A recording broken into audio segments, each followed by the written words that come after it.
7 integrantes da Força Tarefa da Lava Jato em São Paulo enviaram um pedido de demissão coletiva ao Procurador-Geral da República, Augusto Aras, na noite de quarta-feira, ontem, portanto. Eles apontaram incompatibilidades insolúveis com a procuradora Viviane de Oliveira Martinez, responsável pelas investigações no Estado.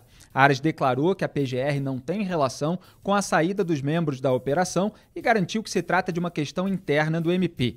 Os procuradores devem deixar a equipe ao longo do mês. Viviane assumiu o posto de coordenadora da Lava Jato Paulista em março. A procuradora já tentou adiar uma operação contra José Serra, do PSDB, e indicou aos colegas que não queria abrir novas negociações de acordos de delação premiada ou de leniência. Lembrando que o acordo de leniência é uma espécie de colaboração premiada das empresas. A delação é aquela feita pelos criminosos mesmo, que acabam confessando seus crimes e relatando os esquemas criminosos dos quais participaram ou tiveram conhecimento.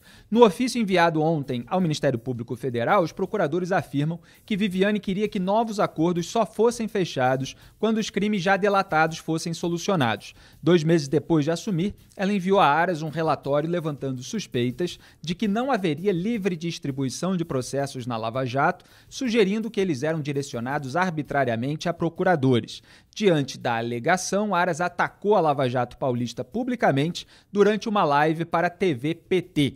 Ou seja, mais uma vez eu quero chamar a atenção para isso. O Augusto Aras não é o sujeito que investiga, que levanta as informações, que aguarda o julgamento para acusar aquelas pessoas ou aquela força-tarefa que ele ataca. Não, basta uma alegação qualquer vinda de uma pessoa que agora está sendo alvo aí de reclamações da sua própria equipe, para que ele vá na TV do Partido dos Trabalhadores, protagonista dos escândalos do Mensalão, do Petrolão, para atacar a força-tarefa que estava combatendo a corrupção no Brasil. Então isso mostra exatamente quem é Augusto Aras. O procurador afirmou que os membros da operação em São Paulo escolhiam os processos em que queriam atuar e ainda afirmou que isso se repetia nas forças-tarefas de Curitiba e do Rio de Janeiro. Sabe-se lá com base em quê? Que ele ainda extrapolou o que alegou uma procuradora agora criticada, para Curitiba e para o Rio de Janeiro. Com base em quê? Na ocasião, Aras também acusou a Lava Jato de investigar mais de 38 mil pessoas e ter uma caixa de segredos, o que foi devidamente refutado pelo procurador Deltan Dallagnol em entrevista aqui ao Papo Antagonista, disponível no nosso canal, youtube.com/antagonista. A última, talvez, entrevista do Deltan Dallagnol, ainda como integrante da Força Tarefa, antes, evidentemente, do anúncio, que acabou vindo no dia seguinte. Era para vir 2 vezes depois, ele não queria antecipar, mas o anúncio da saída dele para alegadamente cuidar de questões de saúde envolvendo a filha. O Procurador-Geral da República defendeu, naquela ocasião, lá na TV PT, que é preciso corrigir os rumos para que o lavajatismo não perdure. E para cumprir essa sua missão, Augusto Aras foi apadrinhado pelo Jair Bolsonaro. E ele já era detrator da Lava Jato quando foi escolhido. A gente vai tocar nesse assunto aqui. Então existe uma responsabilidade do Jair Bolsonaro em relação a essas atitudes que a gente antecipou que o Augusto Aras tomaria. Então o Aras tentou ter acesso irrestrito a dados sigilosos da Lava Jato. O pedido chegou a ser autorizado pelo presidente do Supremo, Dias Toffoli, durante o recesso do Judiciário, mas assim que o Supremo retomou os trabalhos, o relator da Lava Jato na Corte, ministro Edson Fachin, revogou aquela decisão. Na última segunda-feira, membros da Força Tarefa no Rio enviaram um documento a Fachin em que se manifestam contra o compartilhamento de dados sigilosos da operação com a PGR de Augusto Aras. Eles afirmam que Aras não tem poder hierárquico algum para requisitar informações ou ditar regras aos procuradores e que as provas não pertencem a ninguém, senão à investigação. A gente analisou isso em detalhes aqui. Segundo a PGR, a procuradora Viviane de Oliveira Martinez não foi nomeada para o cargo por Augusto Aras, mas sim sorteada, por isso não haveria irregularidades. Perdão aqui, um segundinho só para eu retomar. Na terça-feira, o coordenador da Lava Jato em Curitiba, Deltan Dallagnol, anunciou a saída da Força Tarefa. Como eu já antecipei, eu fico querendo comentar as informações antes. Ele alegou que o objetivo é ter mais tempo para cuidar de um possível problema de saúde de sua filha, que ainda não foi diagnosticado. Nos bastidores surgiu a informação de que a saída teria sido uma contrapartida imposta por Aras para renovar a validade da operação que expira no próximo dia 10. No mês passado, o procurador foi alvo de 3 ações no CNMP, que é o Conselho Nacional do Ministério Público. 2 delas, movidas por Cátia Abreu e Renan Calheiros, foram suspensas por Celso de Mello antes da votação, e outra movida por Lula começou a ser votada, mas os conselheiros, por unanimidade, reconheceram a prescrição. Lembrando que essa prescrição já era sabidamente o resultado, mesmo assim eles fizeram questão de dar lá as suas pauladas verbais no Deltan Dallagnol, que depois a gente entendeu o motivo, porque o advogado do Lula disse que ia usar isso no caso a ser decidido pelo Supremo Tribunal, relativo, por exemplo, ao triplex do Guarujá, onde tudo se encaminha para que o Lula seja inocentado, para que o Sérgio Moro seja considerado suspeito, parcial, isso que a ala anti-Lava Jato do Supremo Tribunal Federal está doida para fazer. Como se eles, que foram indicados lá por políticos e que geralmente tomam decisões e dão votos que beneficiam os políticos do partido do presidente que os indicou, tivessem autoridade moral para decidir que o Sérgio Moro, que foi o juiz da Lava Jato em Curitiba e ajudou a desvendar toda a roubalheira no Petrolão, ele sim fosse o suspeito. Então a gente está vivendo toda essa inversão.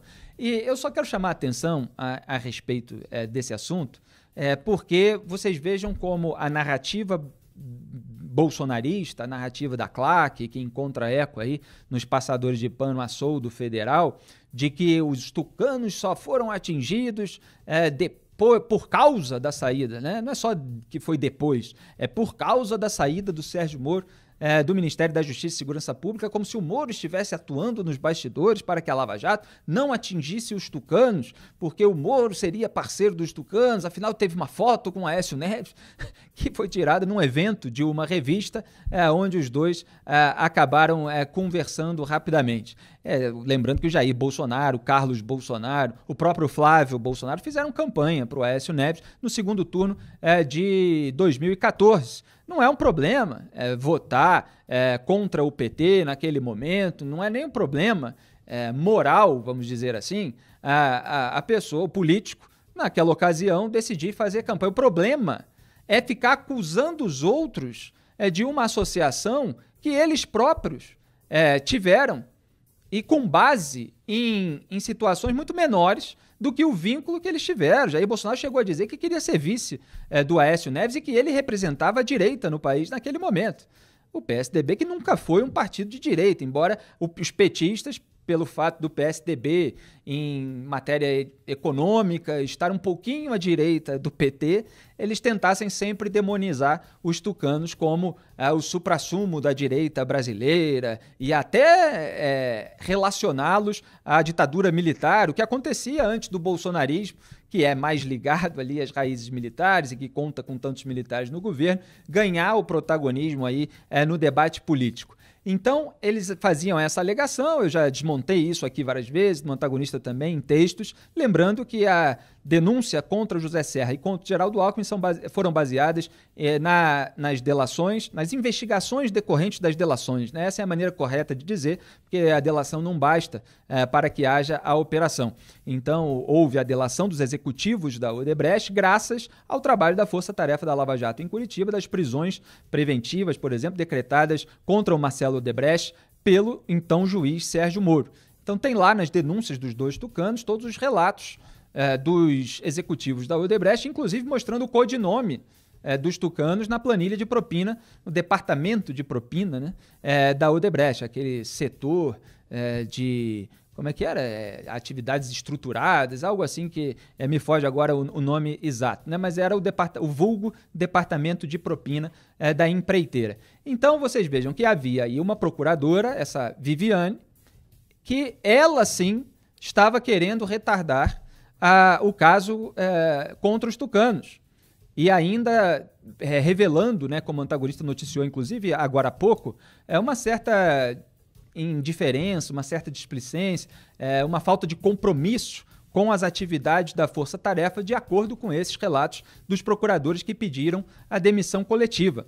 Então, o que o Sérgio Moro tem a ver com isso? Absolutamente nada. É mais uma narrativa falsa dos bolsonaristas que caem. Agora tem que haver a apuração para ver exatamente o que essa Viviane estava fazendo, até que ponto ela prejudicou e como fica a força-tarefa com essa cisão interna. E é óbvio que a gente precisa permanecer vigilante, porque não falta gente, autoridade, político, querendo botar a mão na força-tarefa para blindar o seu próprio grupo ou os seus aliados. Né? Então, vamos manter a vigilância nesse caso e saber exatamente aquilo que aconteceu. A mentira, ela tem perna curta e acabou caindo.